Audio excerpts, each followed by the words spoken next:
보이스피싱 범죄자들 때문에 우리는 정말 많은 피해를 입었습니다. 가장 큰 피해라고 한다면 아무래도 재산을 잃는 것도 모자라 안타까운 목숨까지 잃게 되는 사례가 될 것입니다. 이 범죄자들을 아무리 잡고 싶어도 해외에서 움직이는 조직들이기 때문에 실제로 보이스피싱 범죄자들이 처벌받는 경우는 너무 적었습니다. 그들을 잡지 못하니 우리는 우리의 재산을 지키기 위해 어쩔 수 없이 금융거래를 소극적으로 할 수밖에 없게 되었습니다. 예를 들어 신규 계좌 개설이 굉장히 힘이 든다든지 출금 한도나 이체 한도가 굉장히 낮다든지 하는 불편함이 있었다는 것입니다. ATM 기계에서 하루 30만원만 뽑을 수 있었기 때문에 갑자기 큰 돈이 필요한 경우는 정말 난감했던 일이 많았습니다. 특히나 물가도 많이 오른 지금 30만원으로 무엇을 할 수 있냐는 말이 나오는 가운데 드디어 5월부터는 금융거래의 제한이 엄청나게 많이 풀리게 됩니다. 답답했었던 규제가 이제는 어떻게 풀리게 되는지 알아보고 보이스피싱으로부터 내 재산을 지키는 방법은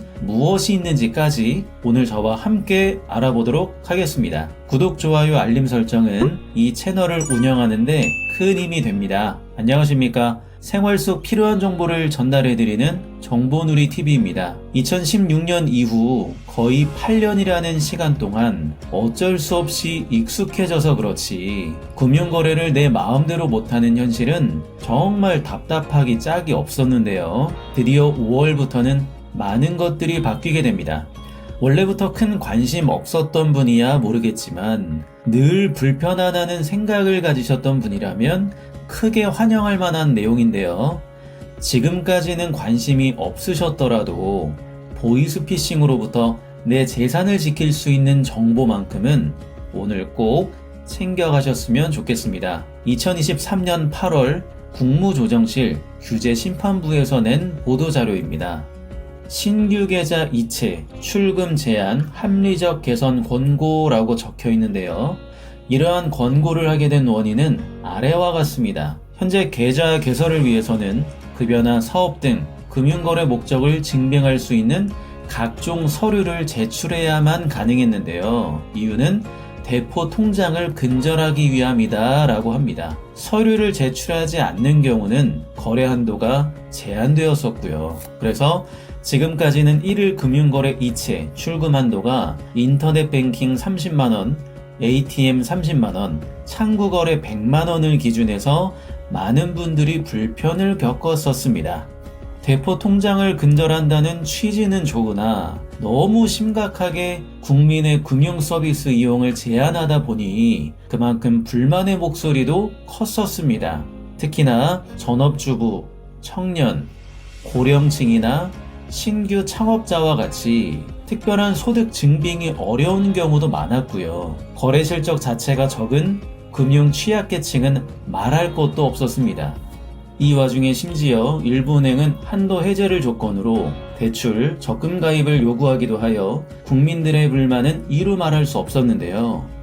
그래서 금융위, 금감원에서는 국민들의 불편을 완화하는 제도 개선을 추진하며 전자금융사기 범죄자 및 의심거래에 대한 금융거래 제재 강화 방안을 검토하고 경찰청은 대포 통장 단속을 강화할 것을 권고하게 되었습니다. 이 보도자료가 2023년 8월이었는데요. 약 9개월이 지난 5월부터 이 권고사항들이 적용된다고 하니 함께 알아보도록 하겠습니다. 각 은행마다 공지가 올라와 있으니 참고하셔도 좋겠지만 저는 국민은행 새 소식을 기준으로 말씀드리도록 하겠습니다. 금융거래 한도, 계좌 출금, 이체 한도 상향 안내라는 제목의 공지인데요.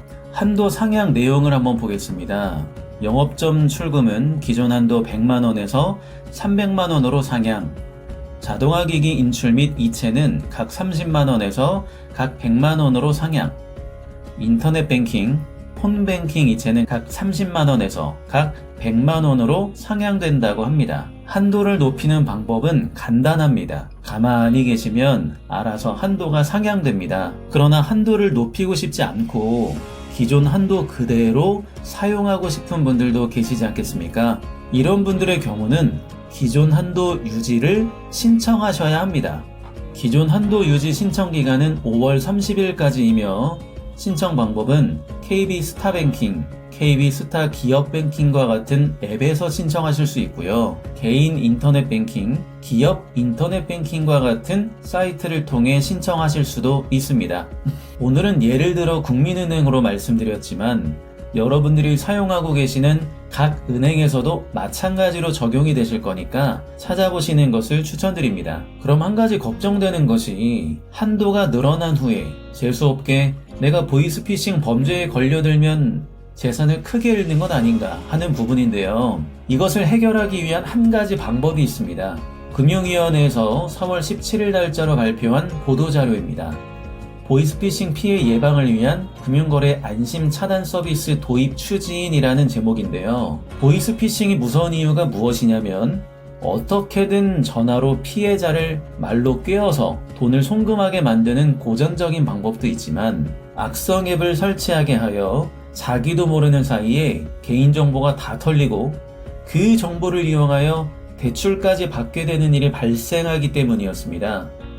이제는 이러한 일이 많이 사라질 것 같습니다. 이제부터는 신용대출, 카드론 등 여신거래, 쉽게 말해 대출입니다. 대출을 소비자가 사전 차단할 수 있는 시스템, 일명 금융거래 안심차단 시스템을 구축할 예정이라고 합니다. 내가 이용하고 있는 은행에 방문하여 금융거래 사전 차단을 신청하게 되면 은행에서는 이 사실을 신용정보원에 등록하게 되고 후에 내 이름으로 대출이나 신용카드 개설 등의 일이 일어나게 되면 이 사실을 바로 소비자에게 안내하게 됩니다. 따라서 나도 모르는 사이에 내 이름으로 대출이 받아져 있는 말도 안 되는 일이 사라지게 되는 것이죠. 물론 내가 내 이름으로 대출을 받는 일도 있겠죠. 그럴 때는 어차피 나에게 알림이 오게 되니 아무 문제 없는 것입니다. 이것은 상반기 내에 시행될 예정이며 영업점 방문이 어려운 고령층 등의 경우는